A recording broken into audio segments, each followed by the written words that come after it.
Unfortunately, these are dramatic times.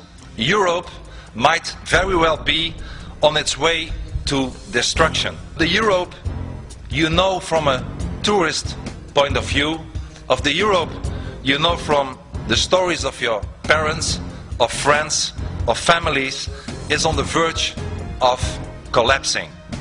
We are now witnessing profound changes that will forever alter Europe's destiny and might send our continent in what Ronald Reagan once called 1,000 years of darkness. The takeover of Europe is part of the global fight of Islam for world domination.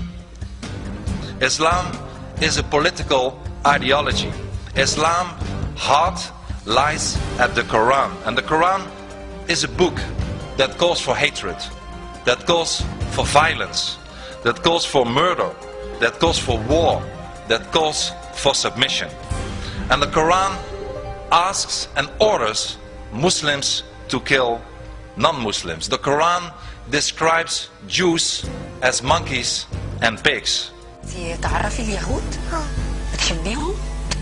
لا ما بتحبيهمش ليه؟ كده عشان هم ايه؟ هم قردة وخنازير. عشان هم قردة وخنازير؟ مين قال عليهم كده؟ ربنا. قال عليهم فين؟ القرآن. قال عليهم في القرآن كده. The Quran is Allah's personal word, which leaves no room at all for interpretation. Therefore, ladies and gentlemen, there is no such thing as a moderate Islam. Sure, there are moderate Muslims, but there is no moderate Islam. Muhammad was a warlord, and in establishing Islam, he preached violence. He preached the slaughter of non-Muslims. He took part in 78 battles and slaughtered the Jewish tribe of Banu Qurayza. And Muhammad said, and I quote, "I have been ordered by Allah to fight against people until they testify that there is no God but Allah and Muhammad is his messenger." The purest joy in Islam is to kill and to be killed. And ladies and gentlemen, Muhammad's behavior and the Quran inspire until today jihadists from all over the world to slaughter innocent people, like in Washington, in New York, in Madrid, in London, in Amsterdam and in Mumbai. The truth is that Islam has always attempted to conquer Europe, and it has done so for centuries. The Christian city of Constantinople fell, as we all know, in the 15th century. And now, in the 21st century, Islam is trying again. This time, not with armies, but through the application of Al-Hijra, the Islamic doctrine of migration. This doctrine, Al-Hijra, is based on the example of Muhammad, who, as you know, migrated from Mecca to Medina. And the Libyan leader, Muhammad al-Gaddafi, said, and I quote him, "We have today 50 million Muslims in Europe. There are signs that Allah will grant them victory in Europe without swords, without guns, without conquest. Those 50 million Muslims of Europe will turn Europe into a Muslim continent within a few decades." For the first time in world history, there are dozens of millions of Muslims living far outside the Dar al-Islam, the Islamic world, and that poses an enormous threat to us in the West. Ladies and gentlemen, the Al-Hijra may be the end of the Western civilization as we know it. My country is in the process of becoming Hollandistan, as Europe, as Badiou stated correctly, is becoming Eurabia. And let me give you a few examples. Only 12% of the German Muslims see themselves more Germans than Muslims. And churches all over Europe, churches are emptying out, whereas mosques are shooting up like mushrooms. Medieval phenomena as burqas, as honor killings, as female genital mutilation are becoming more and more prevalent. An hour before this footage was recorded, her father had tried to murder her. A month later, he succeeded. Banaz Mahmoud was just 20 years old. On New Year's Eve 2005, here in South Wimbledon, passers-by found Banaz running through the street, covered in blood and pleading for help. Banaz made her way to a cafe down here on the main road and the police were called. PC Angela Corns was the first officer in attendance. Now, PC Corns was unsympathetic when Banaz told her how she'd been plied with brandy and how her father had then tried to kill her. Instead, PC Corns wrote in her notebook that Banaz was being melodramatic. Banaz Mahmoud was strangled in her own home, her body crammed into a large suitcase. It was then transported north to Birmingham and buried in a hole 5 feet deep in the back garden of this house. It was 3 months before her body was found. Sharia statements, Sharia testaments, Sharia mortgages, Sharia schools, Sharia banks, yes, even in the United Kingdom, Sharia courts and even Sharia Barbie dolls. We all have it in Europe today. And then I have not even mentioned that, for instance, in Denmark, in the capital of Denmark, Copenhagen, 70% of the crimes are committed by Muslims. Ladies and gentlemen, we let in the Trojan horse. And allow me to give you a few examples that it's also happening not only in Europe but also in your country, in the United States. Muslim taxi drivers in Minneapolis airport have already refused more than 5,000 passengers because they were carrying alcohol. Muslim students are demanding separate camping housing. Muslim women are demanding separate hours in gyms and in swimming pools. Schools already here in the United States have been banning Halloween and Christmas celebrations. Schools are taking pork off their cafeteria menus to avoid Muslim students, to offend them. Ladies and gentlemen, please be aware that everything I mention is just the beginning. If things continue like this, you will have the same problems as we currently have in Europe. If we do not stop the Islamization, we will lose everything. We will lose our identity, we will lose our culture, our democratic constitutional state, our freedom, and indeed our civilization. And in Europe, we are already losing the right of free speech, the right to criticize Islam. Ladies and gentlemen, there is one Western country that has been forced to fight the forces of jihad for its values since the beginning, the very first day of its existence. And that is the state of Israel. I love Israel. However, in Europe, being pro-America and being pro-Israel makes you almost an endangered species.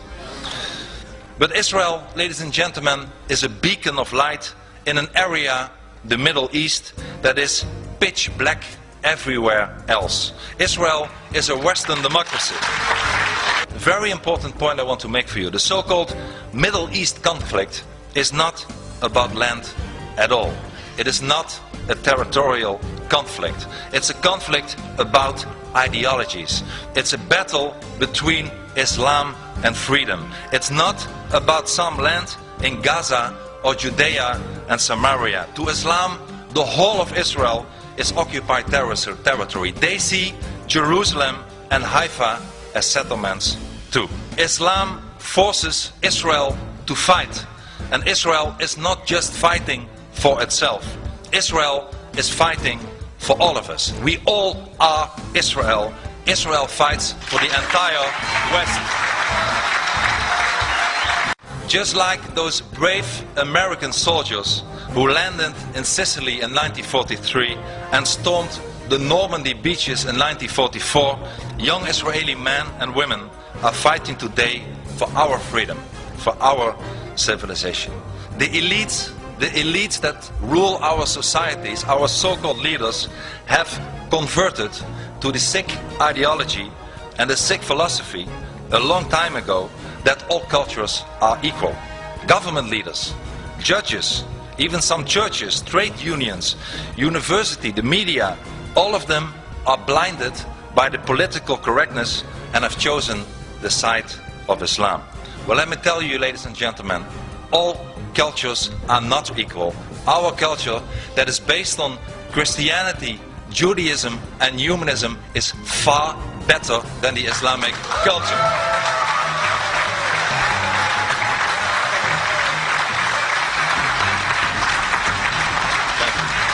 And many politicians seem to believe that their job is not to defend democracy and freedom, but to help to make the transition into Sharia law as smooth as possible.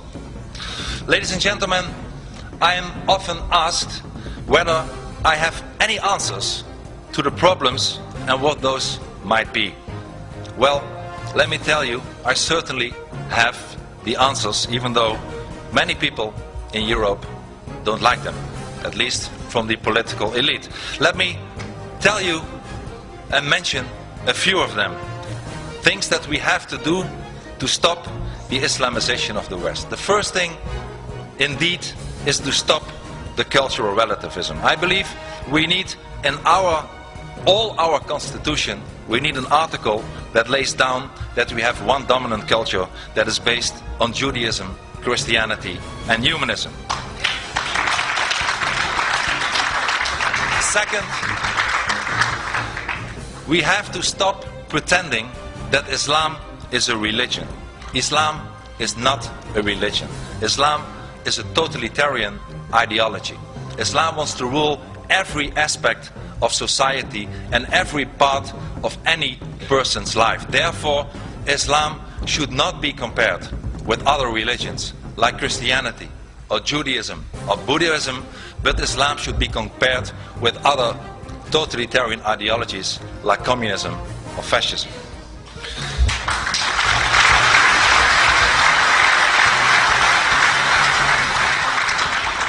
And if we would acknowledge the fact that Islam is not a religion but an ideology, it means also that the right to all these religious freedoms do not apply to Islam.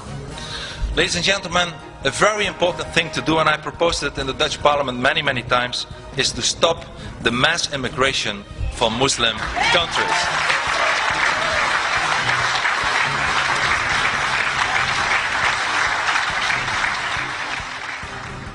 And in order to preserve our own values, our own identity and our own culture, not one person from Muslim countries should be allowed to emigrate to our societies anymore.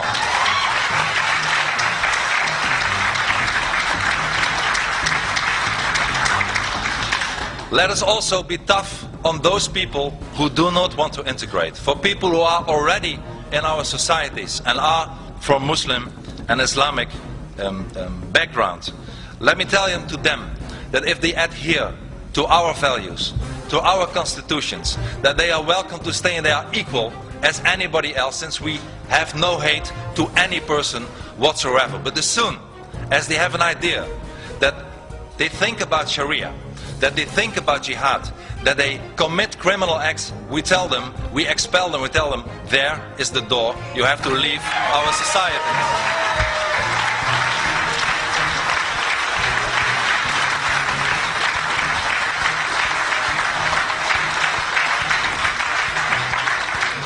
And I also believe that every member of a non-Western country that wants to come or already is in our societies should sign a legally binding contract of assimilation and pledge of allegiance to our societies.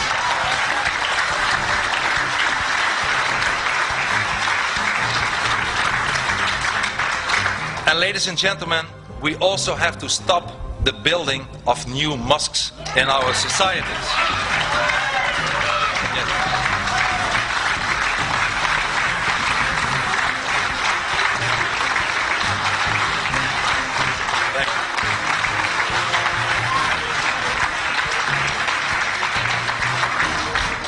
And I believe we should not allow one brick for one mosque to be built in our Western society as long as no churches or no synagogues are being allowed in countries like Saudi Arabia.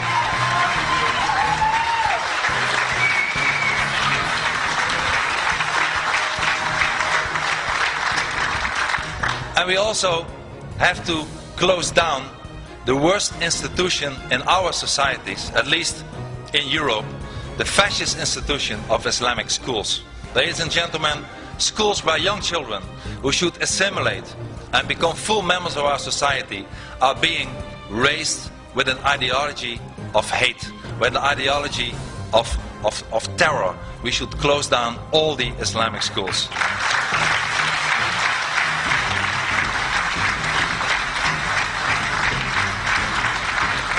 And as a last example, and maybe one of the most important examples, I think we have to get rid of our current weak leaders. We have no leaders anymore. Thank you. In short, we have to go on the offensive and we have to start fighting back. We must no longer allow ourselves to remain seated in our armchairs and get trampled over. If they bombard us with Sharia law, we will bombard them back with our human rights. If they bombard us with our court cases, we will bombard them back with our court cases.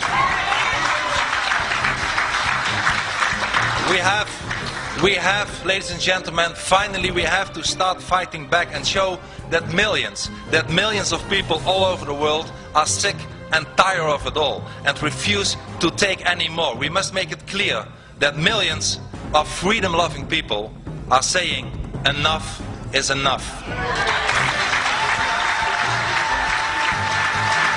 Ladies and gentlemen, we all have to struggle, and indeed it is a struggle.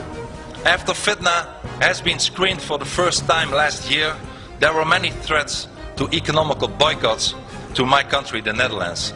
The beautiful Dutch flag was burned all over the Middle East. Indeed, I am myself being prosecuted by my own government in my own country. While countries as France and Jordan are also considering to prosecute me. I have been barred on the kind invitation of my friend and colleague Lord Malcolm Pearson to enter the United Kingdom. I will never be allowed to enter the Republic of Indonesia anymore. The most radical imam in the Netherlands is also demanding huge compensation and suing me. A parliamentary bill currently in my own country, the Netherlands, is drafted with the aim of protecting Islam for criticism. And on top of all this, and it's not only about me, a lot of people who criticize Islam get a lot of threats. Al-Qaeda is determined to kill me. Finally, ladies and gentlemen, I have not forgotten those to whom we owe our liberties. Our liberties were bitterly fought for. American soldiers fought, bled and died.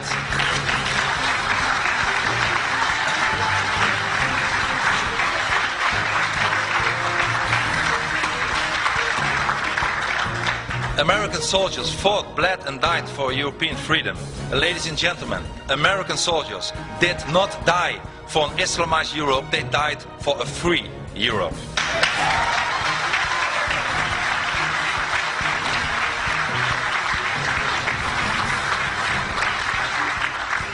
Everything that we stand for has to be defended with all our might, our identity, our culture, our values, our democracy, our freedom, our civilization. Ladies and gentlemen, we owe it to our children and their children.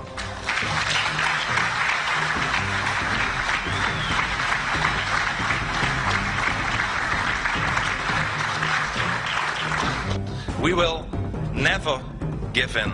We will never give up. We will never surrender. Thank you very much.